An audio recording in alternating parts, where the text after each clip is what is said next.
que passou aqui no Brasil durante a mostra, né? O seu longa-metragem, Cinzas e Sangue. E agora esse curta-metragem. Eu gostaria de saber qual é a diferença, com que tipo de realização pessoal e profissional diferente tem uma atriz e uma realizadora, uma diretora de cinema. Quais são essas duas experiências que você tem no campo artístico, como você as différencia? C'est la même expérience. C'est une expérience où on cherche le plus possible à être honnête. C'est une question d'honnêteté, de dire ou de faire ou d'exprimer les choses auxquelles on croit. Quand on est une actrice et qu'on joue un rôle que quelqu'un d'autre vous a donné, on investit ce rôle. C'est comme si c'était sa deuxième nature. Et on est très responsable. Et en même temps, et quand vous me demandez est-ce que c'était différent d'être metteur en scène, je n'ai jamais réfléchi à ça. La seule chose que je peux dire, c'est que j'ai vécu ce moment avec intensité, que le plaisir était intact, qu'il n'y avait pas le regret ou une frustration.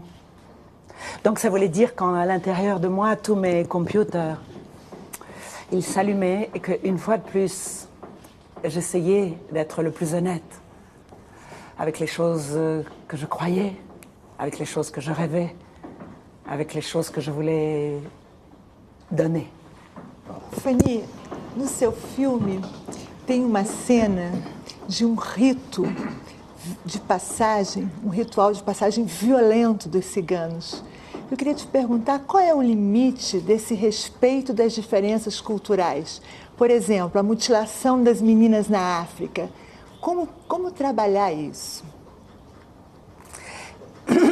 Je suis contente que vous ayez vu justement ce rituel violent chez les Tziganes que j'ai inventé. Je voulais montrer la violence. Je savais que tout le monde allait dire oh, il va tuer le chien. Oh, mais quel malheur. Alors que personne ne dirait cette petite fille ne va pas déjeuner parce qu'on ne le paye pas. Où est la plus grande violence? Est-ce que c'est une violence quand on se bat avec un chien? Ou est-ce que ce n'est ne pas donner à manger à une petite fille parce qu'elle n'a pas payé la cantine? C'est exprès que j'ai montré cette violence. C'était pour montrer que nous, occidentaux, nous avons nos certitudes. Nous croyons avoir la civilisation la plus magnifique et en montrant du doigt toujours ceux qui n'étaient pas comme nous parce qu'ils avaient d'autres rituels, mais qu'on était aussi barbares et aussi sauvages qu'eux. Mas sobre a mutilação na África, você acharia que tem limite? É difícil? Ça, je ne suis pas ni une experte, ni une spécialiste. Je pense que chaque civilisation s'éclaire mutuellement. Il n'y a pas une civilisation qui peut donner des lois de comportement. L'une et l'autre s'éclairent, l'une et l'autre se limitent dans leur folie ou dans leur barbarisme. Donc quand vous me parlez de l'excision des coutumes africaines, la civilisation démocratique européenne peut apporter une balance. Je pense que c'est ça. Je crois que la vérité, c'est les mariages. C'est ce que l'un et l'autre peuvent apporter pour, comme vous l'avez dit, éviter que l'être humain ne s'élève pas. Por favor, Lígia. Todo mundo pode ficar à vontade, hein? Fazer perguntas à vontade aí para a Fanny. Fanny, na sua carreira a gente percebe que você gosta e enfrenta muito bem os riscos, novos desafios.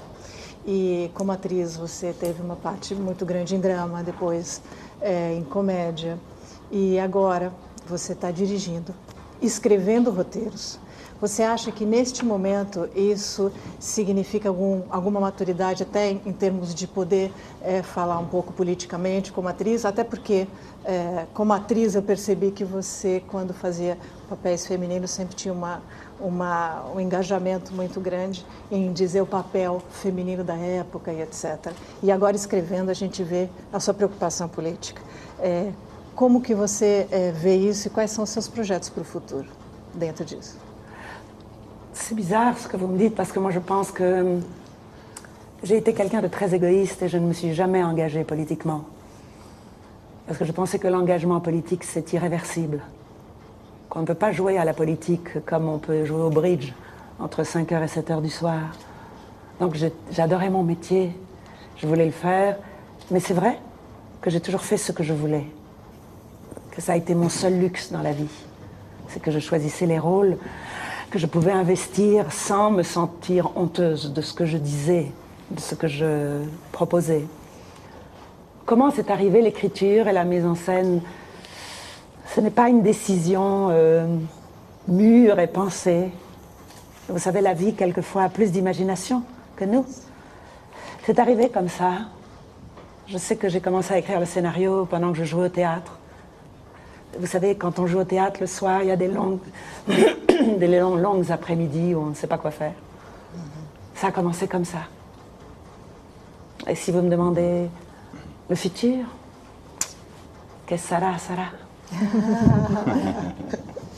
Nós sabemos que você tem novo projeto já encaminhado, não é? Você poderia falar a respeito dele um pouquinho para nós? De quel projet? De projeto para cinema. Le projet comme actrice. Oui, je vais jouer justement une comédie. Ah oui?